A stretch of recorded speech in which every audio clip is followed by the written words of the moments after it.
afternoon po mga kababayan, ma'am sir. This is Jom, the Filipino channel. Ang inyo pong lingkod. So today is August 10, 2026. At tayo ngayon ay papunta dyan yan sa may Park Trees Terraces.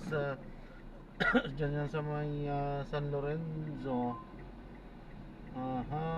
San Lorenzo Makati. At dadalhin po natin sa may Cycle House and Recycling sa may Tordesillas Street, Salcedo Village, Bel Air, Makati. Okay, magbabalik po tayo mamaya kasi po pag nakuha na po natin sila. Disclaimer lamang po ang content po natin ng kalsada at hindi ang passenger, kaya naman sakali man po na may marinig kayo mga pangalan ng lugar, pangalan ng tao, pangalan ng organization sa government o private man yan, ay wala pong kinalaman ng channel na ito at wala pong pinapatungkulan. Lahat po na pinag-uusapan dito ay pawang dito lamang po yan sa loob at wala pong pinapatungkulan sa labas. Magbabalik po tayo mamayang onte pag nakuha na po natin sila.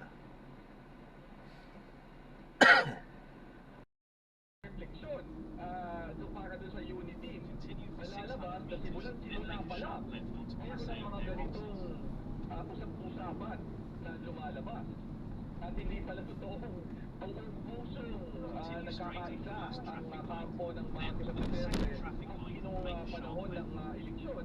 At gano'n pala maaga, nagkakaroon na ng mga ganitong klaseng efforts na i-ensure na yung hatian ng poder ay hindi lang basta ipagpapaubaya sa kung sino ang mananalong Pangulo. Pero bakit lumabas ngayon? Tingin ko sa puntong ito, hindi na sikreto na nagkahiwalay sila ito nga sinabi ni Congressman Sandro Marcos na ito, nakapagbibigay ng mas malinaw na konteksto kung bakit kasing aga ng 2023 pa lang, halos lagpas isang taon pa lang ang pagkaupo na sa pwesto ni Pangulong Bongbong Marcos at ni Vice Presidente Sara Duterte, nagsimula na yung hiblaan sa pagitan nga nitong so-called unity na ito. At hindi ka magagulat kung simula pa lang meron ng ganitong klaseng usapan, meron ng ganitong klaseng attempts yung Duterte camp na agawin ang kapangyarihan kahit na ang mauupong Pangulo ay si Bongbong Marcos, ay hindi katakataka na nauwi nga sa isang full-blown na pakikipagpakpakan na sa politika at pagkadurog ang unity na binuon ng kampanya. Naalala ko nga, di ba, may hinihinging cabinet position si VP Sara pero hindi binigay sa kanya, kaya naggalit siya noon. Gusto niya parang sa defense, di ba? Nilagay siya sa DepEd. Kaya isa siguro yun sa mga hudyat na talagang pag-breakdown ng relationship, nung dalawa. Pero siguro, speaking of unity, nakita natin recently, nag-post si First Lady Liza Marcos ng picture kasama si Chris Aquino at ang kanyang mga anak na si Bimbi at saka si mga ba yung isa niyang anak?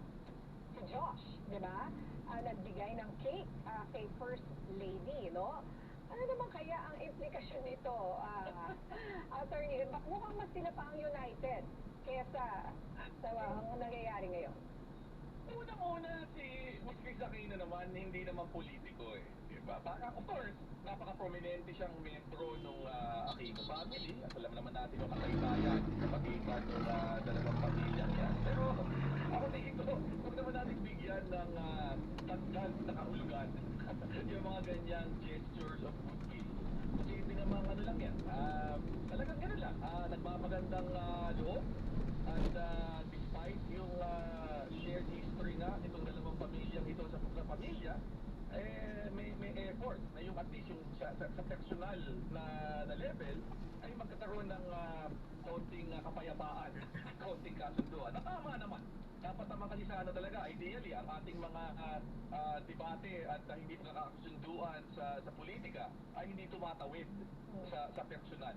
Pero lagpas doon, tingin ko hindi naman tuhod dyan ng panibagong alyansa politikal, at least sa puntong ito.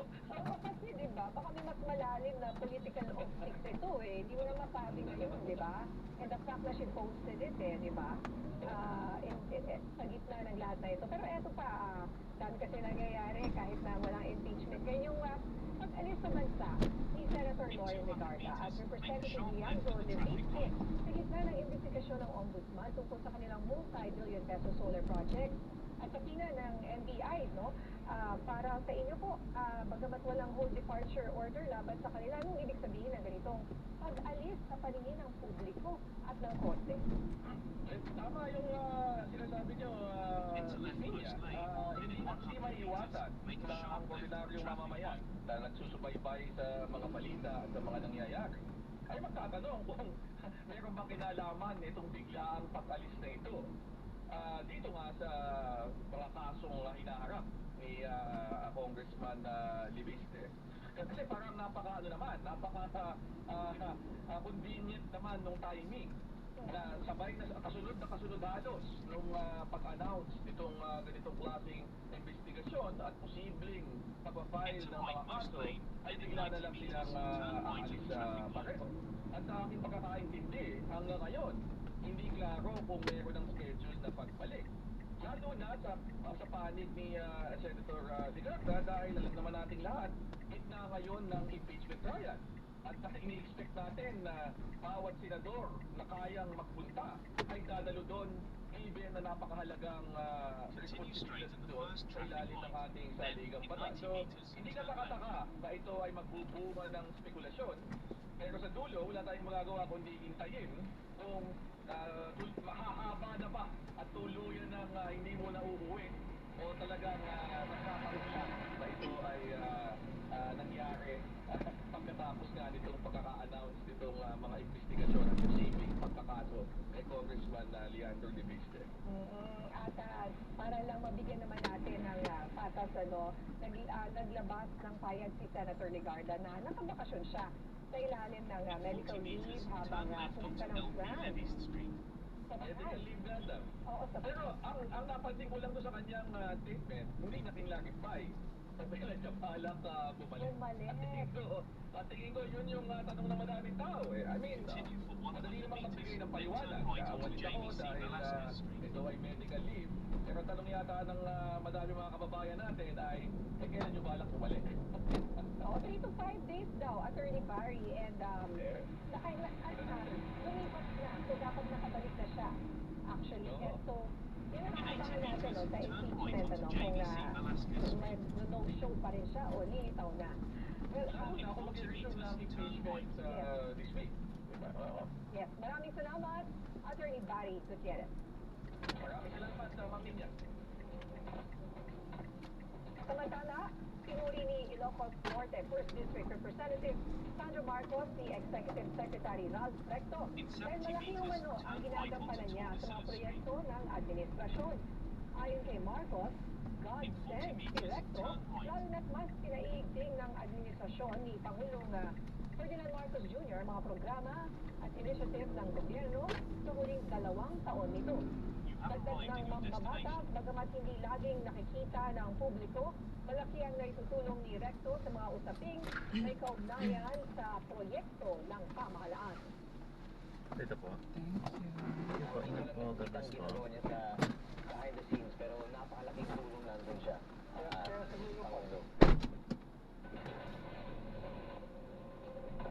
Yes naman, kasado na bukas ang kaptias presyo sa produktong petrolyo sa computation ng Department of Energy, 4 pesos and 30 centavos kada litro ang bawas sa presyo ng diesel.